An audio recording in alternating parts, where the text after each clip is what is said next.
Welcome to Hip Hop Movie Club, where three old heads put their old heads together to vibe on some of the most memorable or forgettable hip hop themed movies of all time. And here's HHMC with your HHMCs, Boogie, JB, and DynoWright. Welcome to Season 2, Episode 1, Friday. Directed by F. Gary Gray, written by Ice Cube and DJ Pooh, produced by New Line Cinema, starring Ice Cube, Chris Tucker, Nia Long, John Witherspoon, Tommy Lister Jr., and a cast of thousands. Friday is a 1995 comedy which features Ice Cube and Chris Tucker, who spend an eventful day chilling and scheming about how to pay a debt back to a drug dealer while crazy hijinks ensue in the neighborhood.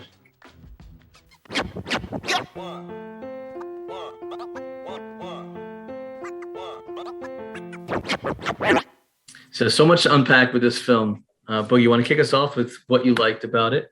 Yeah, and like you said, there's so much to talk about with this movie, so I'm not going to just ramble on about it. But I like that we have another West Coast movie here, so we're not focusing all on what's happening on the East Coast. We get to see another perspective of the West Coast.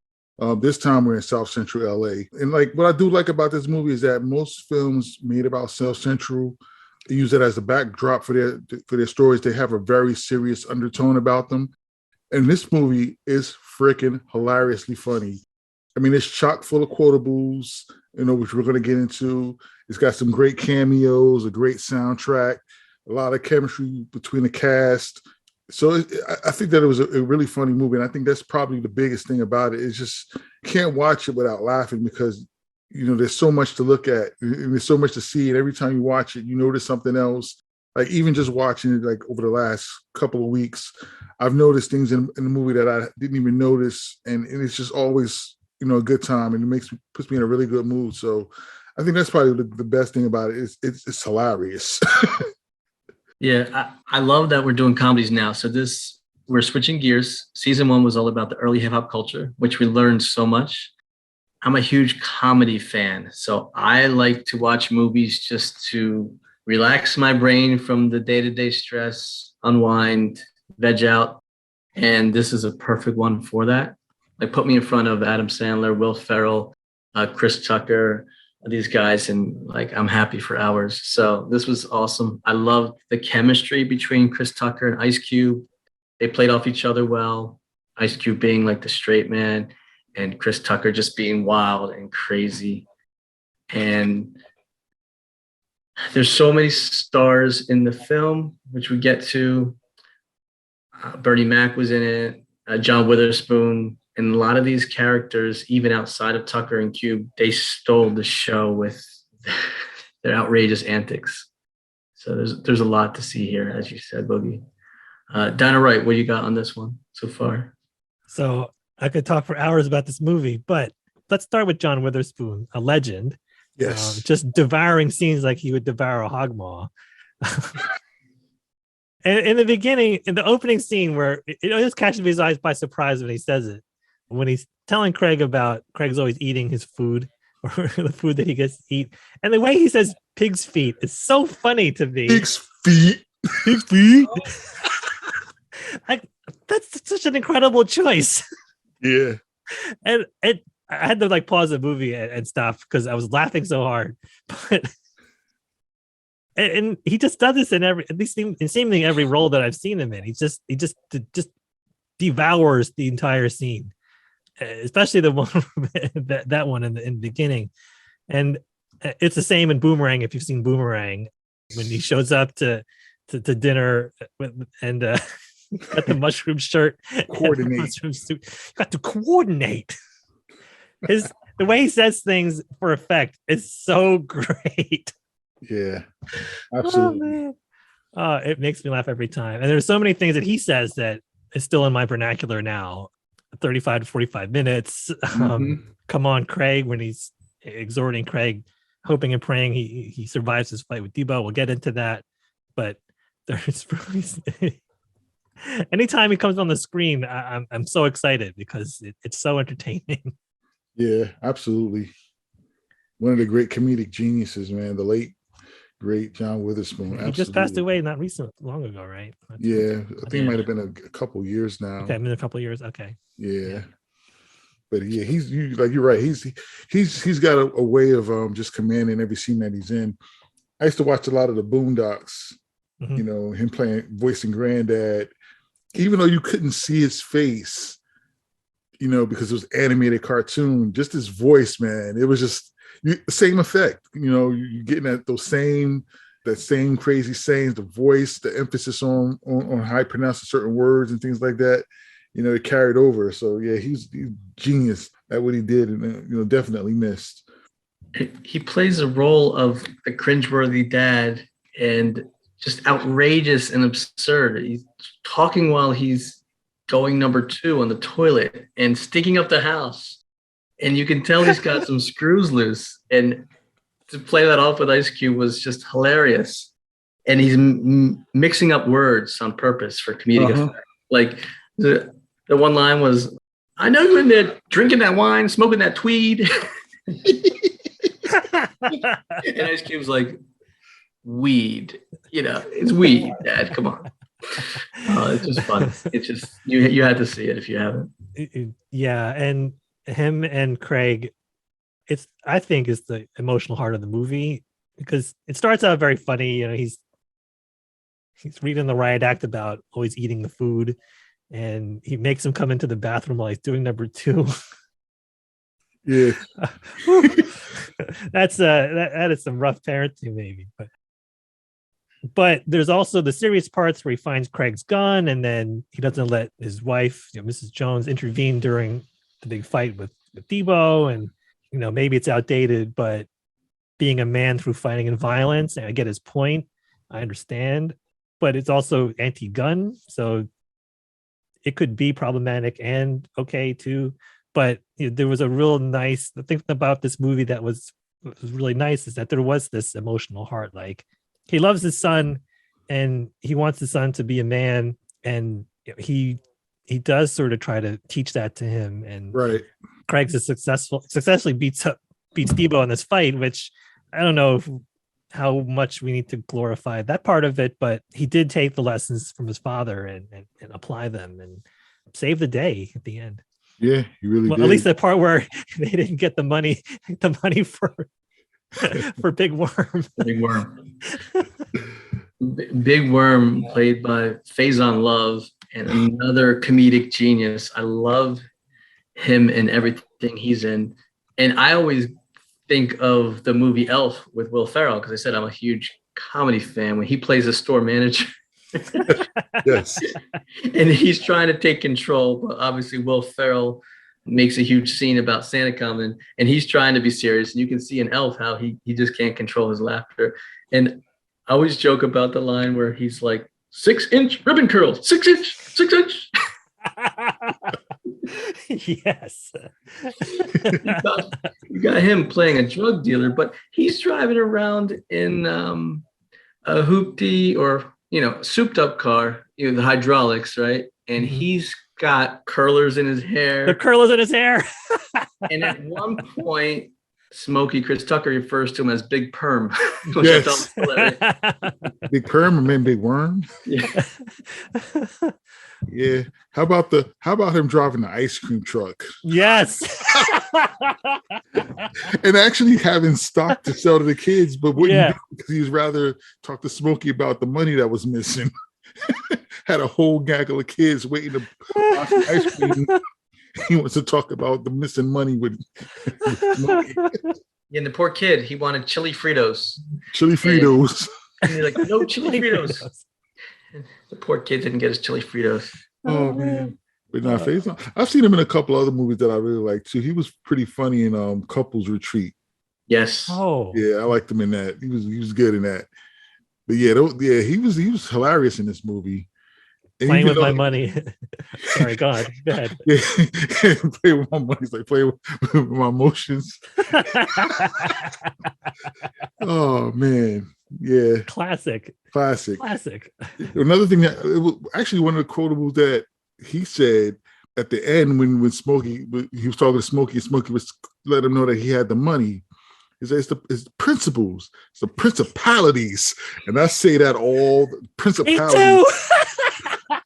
I say that all the time. I always go to principalities after principles. It's funny, like those that know, they know. Yep.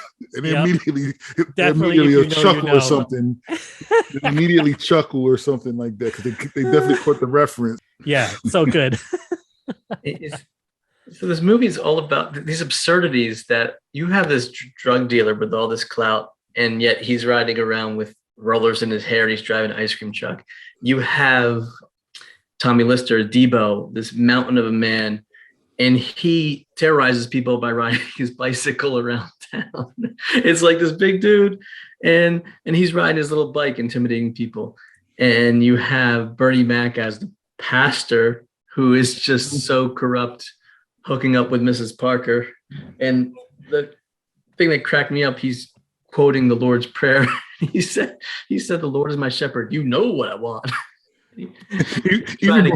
Even before that, he was trying to get Smokey and Craig to give him some of the weed for the smoke. Yeah, he said, just for my cataracts. Oh man, that was funny. Yeah, that was funny. So many funny people in this movie. You saw Mr. Parker was played by Tony Cox. The little guy that is in so many films like Bad Santas and Me, Myself, and Irene. He's throwing the clothes out in the yard. Yeah. It's just so absurd. Yep. He was also in I'm Gonna Get You Sucker too. He was one of the guys that used to jump Keenan Wayne's character, and they caught up with him. He was going to beat him up in the club. Waste down your mind.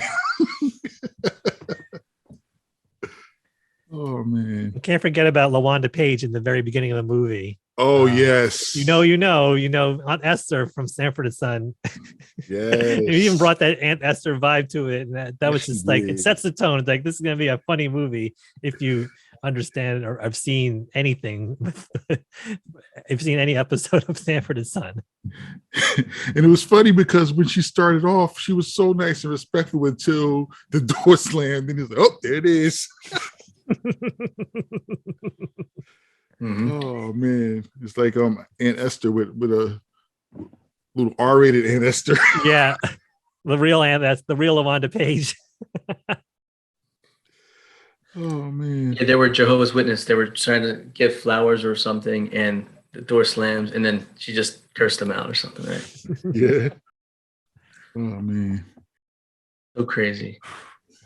But Nia Long. Oh, Nia Long.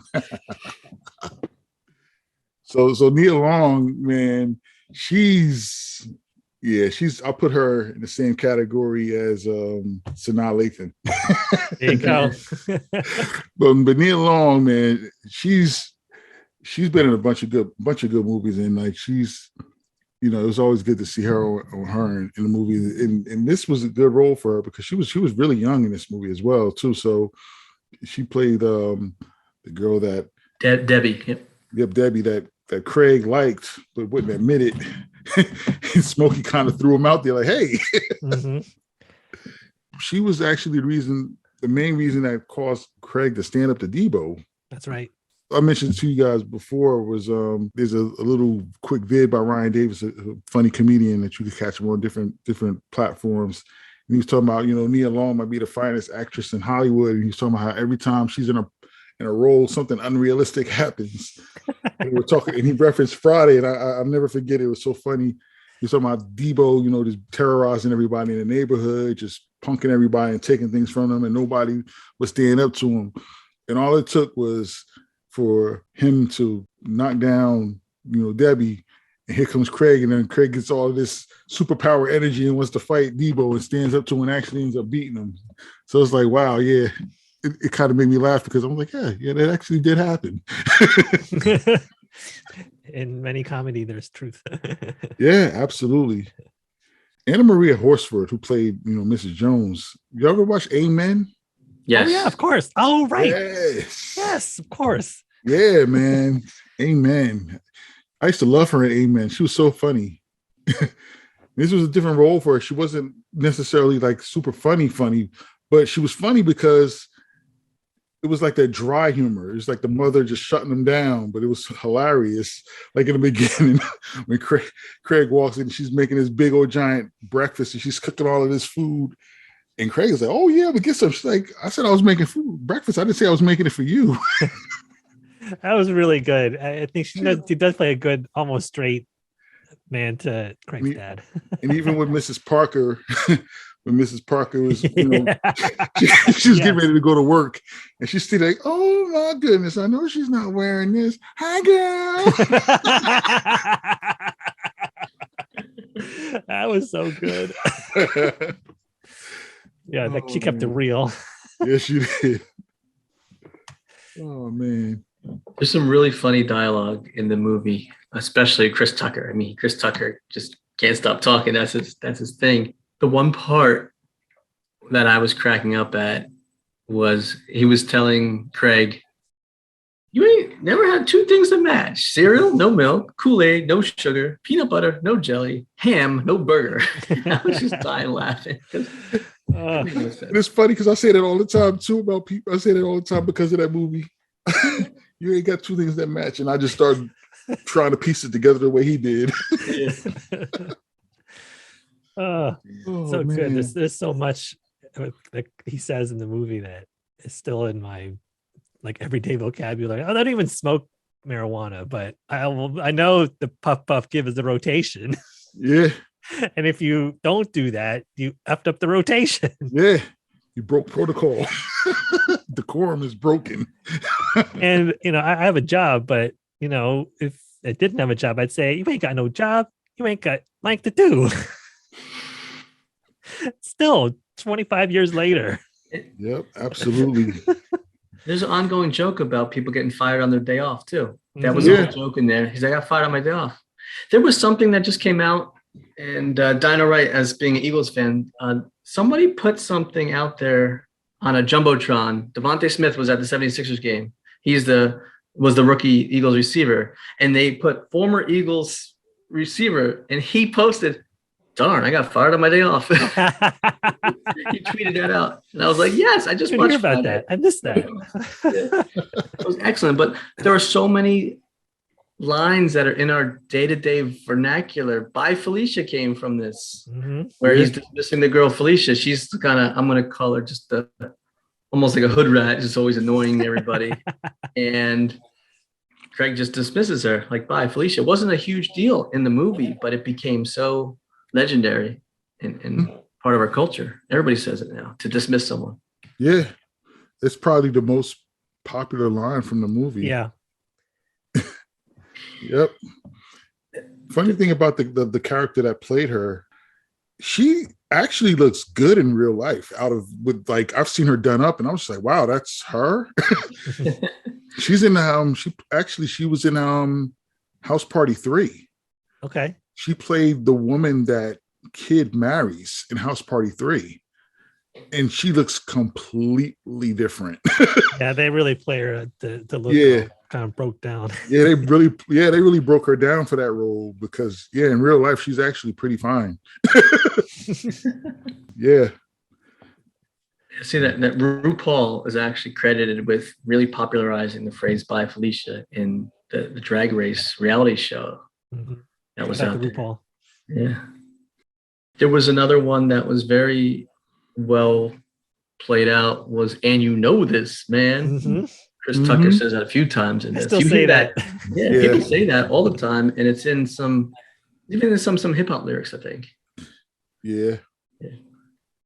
Oh, I got one too that I say a lot. This is a credit to our character Ezel, who's the local, for lack of a better word, probably drug addict, and he kind of goes around the neighborhood trying to do little odd jobs for people and borrow money here and there. But the one scene where they go into the store plays like he fell down.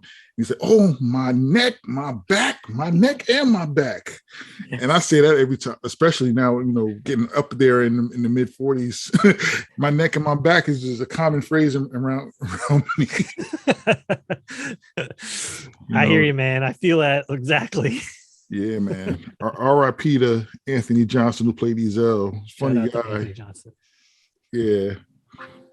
Oh, you know, I noticed too in that scene, the director is actually in that scene. F. Gary Gray is the guy who was telling Ezel to get up off the floor. I was like, wow. And it's funny because all of the times I watch it, I never focused on his face good enough. And then I really focused and I'm like, wait a minute, that's him. All these years later, the light bulb goes off. That Ezel cat cracked me up. He stole some scenes. Yes. As you said, he was always looking to get a few bucks here and there. There was a wild scene where Smokey had to go to the bathroom and do number 2 bad. And he's squatting behind the shrubs against the house. Ezel comes around the corner. He's like, Smokey! He's like, I'm not the smartest man, but it looks like you're taking a dump. And then he's like, you had corn, didn't you? You had some corn. Some corn. and then he's like, I'm cleaning up for $2. And that reminded me of the movie Better Off Dead, another 80s classic with John Cusack, with the paper boys always looking for their $2. I wonder if that was had tip to that, because he's like, I'm going to do it for $2. It was just so random. I was like, oh, man. And Ezel, when Tony Cox was throwing clothes out on the lawn after caught his wife cheating, he's out there trying to pick up the clothes for himself, either to have or to sell or whatnot. It was wild. Ezel was crazy. Oh, man. Yeah, he was hilarious. Oh, man. Oh, man. Okay. Oh, yeah. And also, too, in that point where after Smokey was using the bathroom, he told him not to tell anybody. Yeah. He said that he wouldn't. As soon as he got to the sidewalk, he announced it for the whole neighborhood to hear. It was wild. Oh, so good. Oh, man. So good. Oh. And one of the most popular memes of all time is the damn meme with Chris Tucker and Ice Cube sitting on the porch, and they'll just like jerk their heads to the side real quick. And they're like, damn. And that comes from Friday, this movie, because it was when their friend Red came back. He had gotten beaten up at the hands of Debo, right? And his face was all messed up, and they saw it for the first time, and they're like, damn. And that is used everywhere now. Whenever anything, you just want to accentuate the damn meme is out there. Craziness of a situation. Yeah. Yep. Red, played by DJ Pooh, who co-wrote the movie. Yep. Legendary producer. Yeah. The bike that Debo was riding on was the bike that he got from Red, and he borrowed it and wouldn't give it back. What bike? What bike? That whole flashback scene was hilarious. Yes. Debo plays it all. He's all calm about it. Oh yeah, I wouldn't. Yeah, come on. Let's go get you your bike. And immediately his sucker punches Red. Red goes flying through the air. His poor dad is with him. His dad gets out of the car, and Debo wants to beat up his father. His father doesn't want any parts of it. Father, played by another famous comedian, Ronaldo Ray, and he doesn't want. He runs back in the car. Debo was all of what? How big was he in real life? Keep up about 6'7", 6'8", something like that, maybe.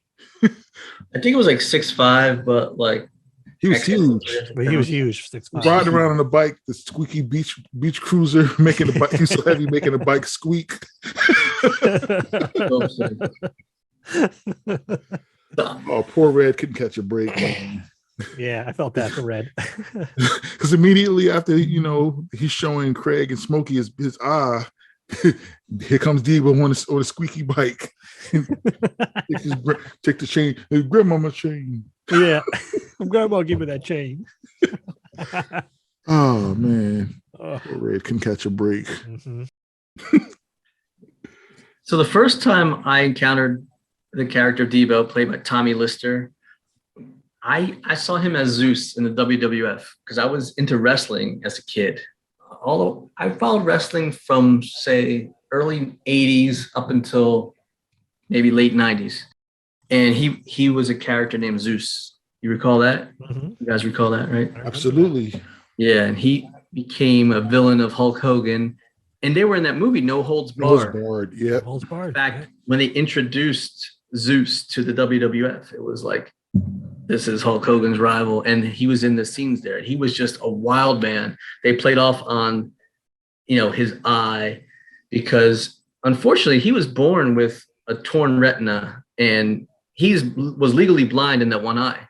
But because of his size, he had that bewildered look, which totally intimidated everybody. So they played off of that in the WWF. They played off of that in all the movies that he was in, such as this one. But I was so intimidated by him in the wrestling ring. I was like, this guy is insane. Yeah. And he was from Compton, so this was a perfect fit for him in this film. But man, as a wrestler, I was like, this guy is unbelievable. He was just played like a psychotic individual, and no one could stop him.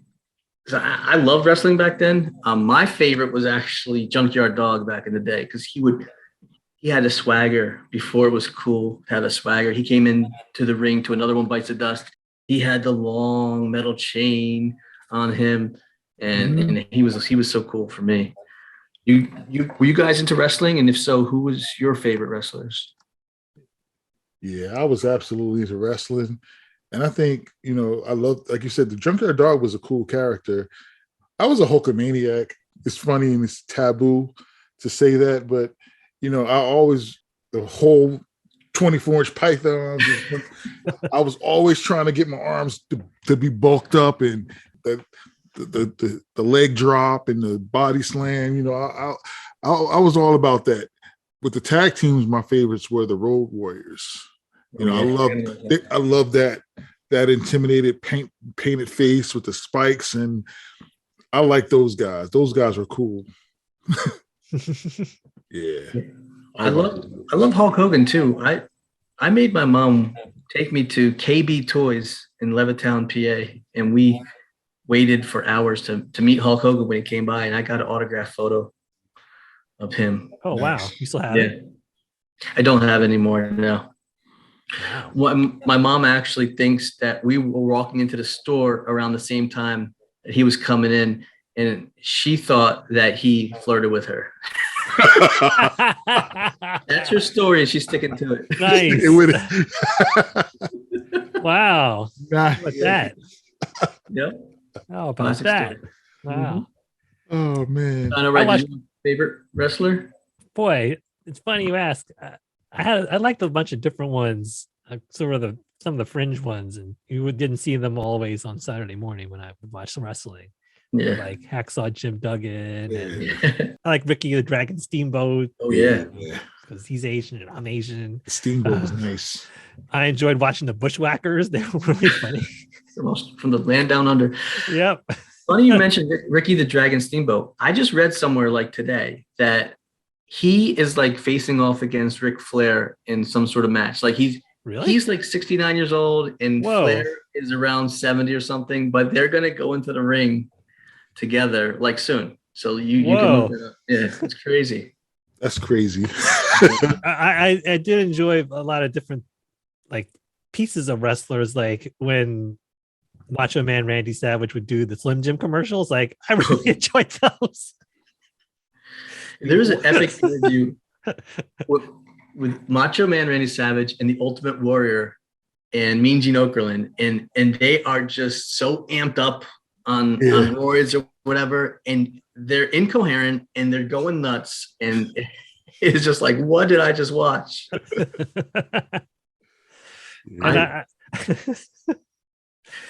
ahead.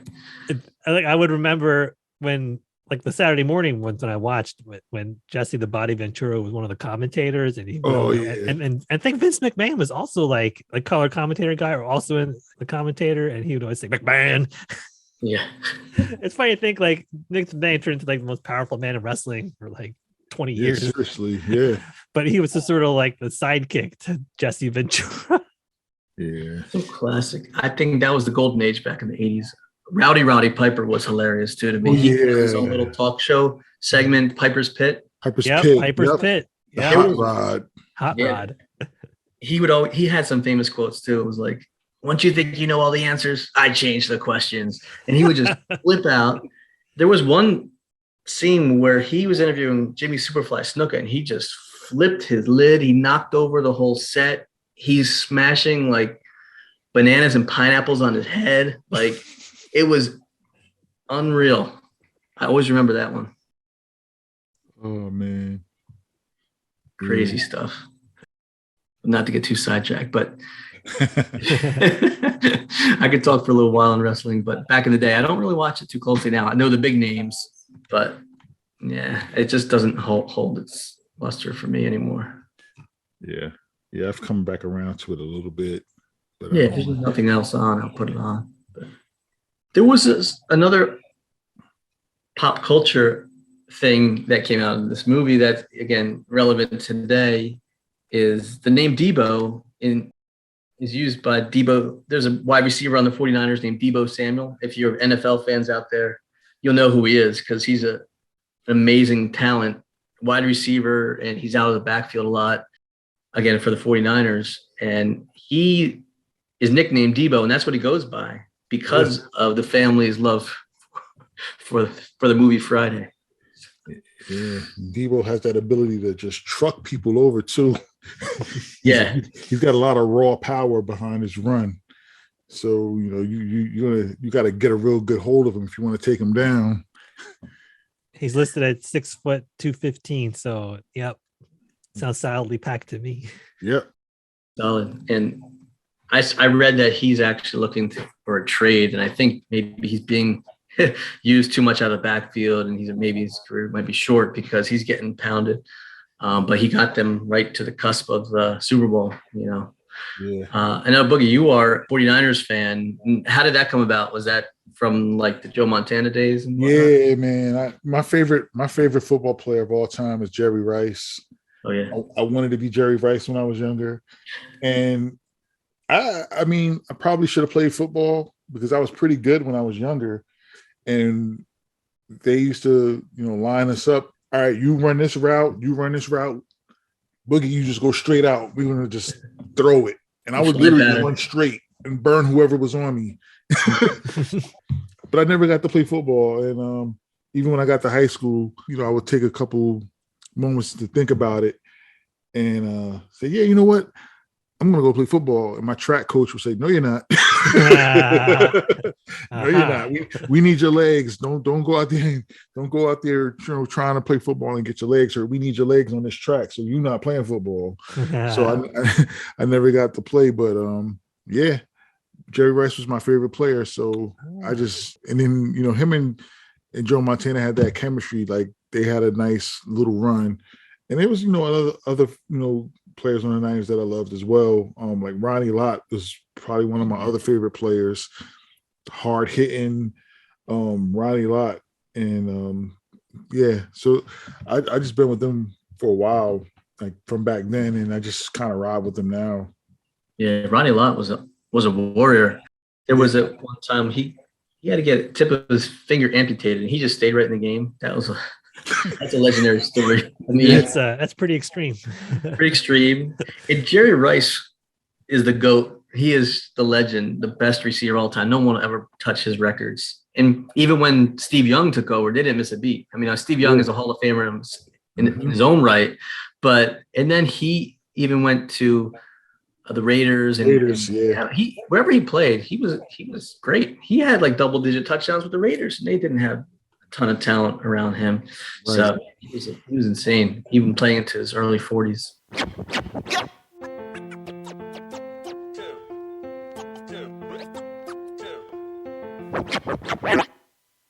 Was there anything about Friday that we didn't like or we questioned?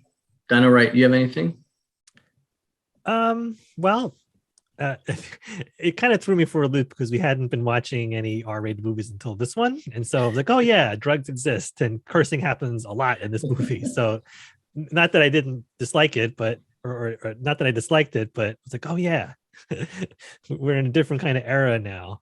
I mentioned this before, but the notion of being a man through fighting and violence, I get his point, but it would be interesting to see how people think about this whole idea now, having had some time and have society evolved since then.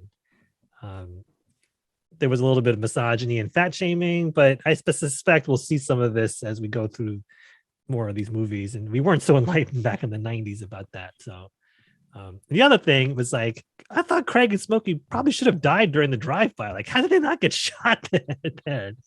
But I don't know what that would have meant for the film, but I was like, wow, like that was probably the most like unrealistic part to me. Like, huh. It was two versus whoever all those guys were in the van during the drive-by. I thought, wow, they're not very good shots. Yeah.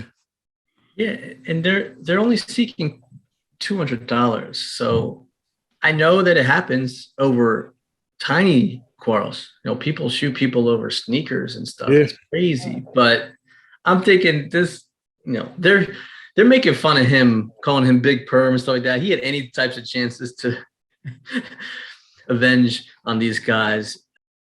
Yeah, the drive-by scene was scary. But hey, it does happen. But it's tough to watch because you have an affinity for these guys, but you're in South Central and guys dealing drugs, anything can happen. Yeah. Interesting fact about the guys that were trying to do the drive-by. One of the shooters was Dub C. Oh, really? West Coast rapper. I didn't know that.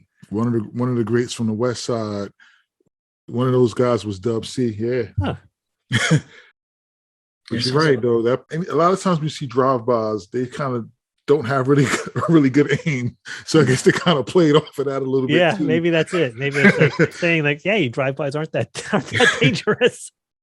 Because not to make light of it, but when there are drive-bys, there are heavy risks of stray bullets hitting, people that aren't the intended target. Mm-hmm. And a lot of times the intended target does get away sometimes. Yeah. Could have been a part of it. I don't know. Kind of unrealistic that they would have all that gunfire and not get touched at all. But I guess it's a comedy. Yeah. So, yeah. A lot of unrealistic things happen in comedies. So you talk about fat shaming, drug use, gun violence. These are all elements. But there was also domestic violence. The reason that they were all wanted to avenge Debo, he had put his hands on Felicia, knocked her out, and then he had pushed Debbie. And so obviously that is sad to see, but again, it happens. They are bad people in this world. Debo was a bad individual. As much as his character was funny at times, he was also evil in a sense. Yeah, misogynist. Yeah, definitely not somebody you want in your neighborhood. Yeah. Because nobody's safe around him. He didn't care. Yeah. Several references where he threatened to knock out people that were much smaller than him, much slower than him, much older than him, women. He didn't care. You don't want people like that in your neighborhood. Like he was going to knock Red's father out. He threatened, Craig's father. After he thought that Craig was done with, who wants some of Debo? Who wants some of this? Who wants some of this? Like to everybody that was around, there were women, children around. He didn't care. Yeah. The one thing that kind of bothered me is that why didn't Smokey or anybody else help out Craig in that fight? I know, there's rules of fighting one-on-one, but Debo broke all the rules by putting his hands on a woman, right? Yeah, so absolutely. All bets are off. I would be in there fighting with Debo. Yes. Well, I mean, Smokey wasn't the most morally centered person. Right. Yeah. But he ended up beating him because he ended up throwing the trash can at him, throwing a brick at him. That was the only way. Come on, help the guy out. He's just getting pummeled. Yeah. And help your brother out there. Yeah. I don't know that ultimately the message of the film is supposed to be that violence is the solution or a solution, but I think Craig had to do what he had to do. as Yeah. a last resort. And so I think, like you said, there's fighting 101, there's a code of the streets. And I think Craig had to do it. He had to stand up for.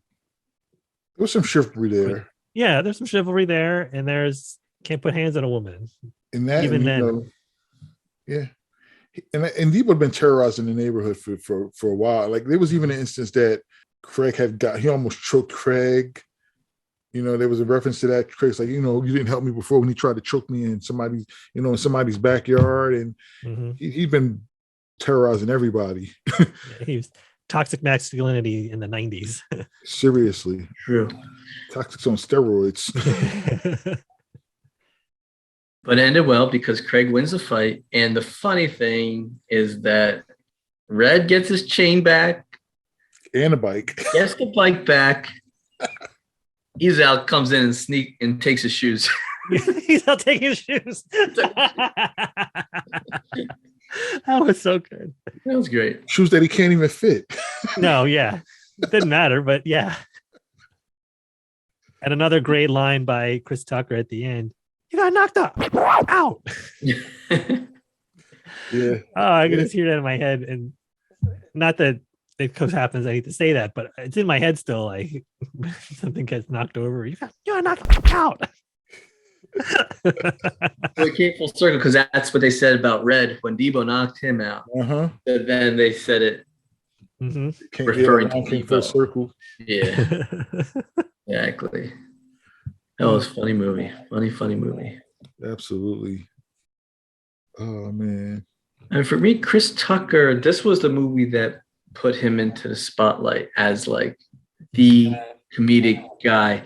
So for me, you talk about like the high-pitched guys that are just crazy in comedy, and there was Eddie Murphy, and I think just before Chris Tucker was Martin Lawrence, that real high-pitched, just like crazy, like almost everything out of his mouth is a joke, and Chris Tucker like carried the torch, and now it's Kevin Hart.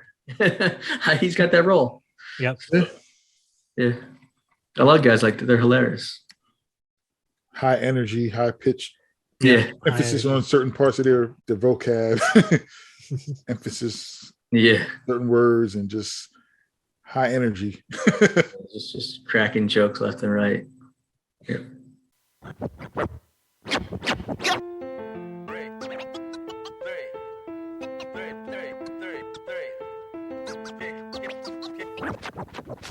So did either one of you own the soundtrack? What did you guys think of the music?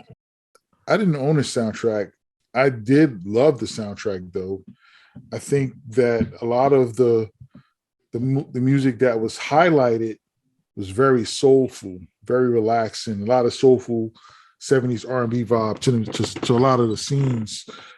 Even the way it opened up with Trying to See Another Day by the Isley Brothers. Great song. Just a great song. Yeah. Then it's got some of the greats such as Bootsy Collins, got some Rick James in there, Rolls Royce. Yeah, I loved it. But if you buy the actual album, you can hear there's actually a lot of other rap songs in it, but you don't hear them as much because they're kind of like in the background. Yeah, it's a nice blend. But I never owned the soundtrack because I had the R&B songs that I really loved. I already owned them. Some of them on wax. But I never put the soundtrack, but I always like to listen to the songs from it. Yeah, I didn't own it either, but it does have Freddy's Dead by Curtis Mayfield. Yes. It's one of the great songs of all time and was in Superfly. So it's got a lineage. So yeah, great stuff. Ice Cube did perform the titles track, which I think is played in the end credits, which is solid too. Could this film be made today? Could they remake it? What do you think? Could they do it? I think they could do it. Do I think they should do it? No. No, it's so great on its own. I think the only thing that would not survive a remake is the whole kind of subplot about Craig's girlfriend calling and hanging up. It wouldn't really happen anymore. Right. Cell phone area. But other than that, yeah.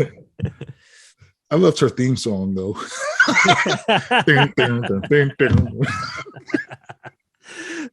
Oh man. Well, you may know there were 2 sequels at least. There was Next Friday and Friday After Next. Yeah. So I think this did set the stage for buddy movies with Chris Tucker. Obviously, Rush Hour was incredible, and that whole series. I love them. I love the way that Chris Tucker and Jackie Chan play off each other. That's just a great time right there. Yeah. And I think it also established, Ice Cube as well, setting him up for, being a potential money grab with his writing and him on screen as well. He's starting to transition from, he's transitioned from the bad boy from NWA to, toning it down a little bit and trying to supplement by getting into film. So yeah, he found his way with that as well. Did you guys catch the one scene where Ice Cube drops the ice cube? Ice Cube, and he looks up. They slow it down. I forgot about that, but yes. And then he puts in his dad's drink. Yep. He's like, this tastes funny. What's that? That's kind of good. Oh man. So let's do our rating that we always do at the end of each episode. It's either bring that funky flick back, or leave it in the vault. Boogie? Oh yeah, you got to bring this funky flick back. all day, back all day. DynoWright? If there was ever a movie to bring that funky flick back, this is the one. So definitely bring that funky flick back. Yes, bring that funky flick back. Bring that funky flick back. Never take it out of rotation. This should be one that's just played constantly. It is frequently on network TV or some of those other channels or streaming services, which is great. But yeah, this is a classic. It's original and hilarious. Yeah. Yep. Oh, can I do a quick shout out to somebody who's in this film that I forgot to mention? Please do. Regina King. All right. Yes. Oh my goodness. Of course. How could I forget Regina King? Regina King has been one of my favorite actresses for decades. I mean, I remember seeing her on 227. 227, yes. She's been in all of the West Coast, South Central movies, Boys in the Hood, all of those movies. Now she's transitioned to being a well-established director and producer. So she's making big moves right now. So she's got a lot of stuff on the horizon. I just wanted to give her a quick shout out. But yeah, I love Regina King. She's amazing. Amazing actress, amazing person. Yeah, she's in Friday. She's in Friday. Craig's sister. Craig's sister Dana, exactly. Yeah. Who doesn't like to sleep because she doesn't want to mess her hair up. So good. So good.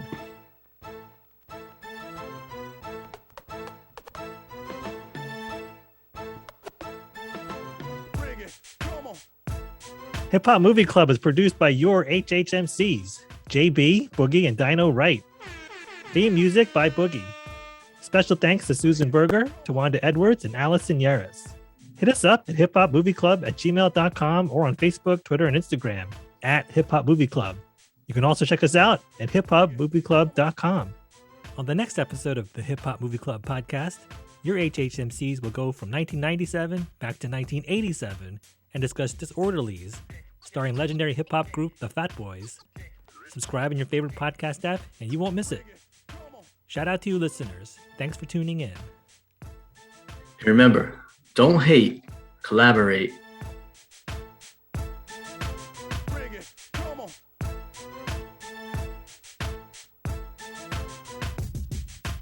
Talk about this movie forever. Mm-hmm. We really could. I mean, we didn't even get to Mike Epps was in this movie or Terry Crews was in this movie. Right.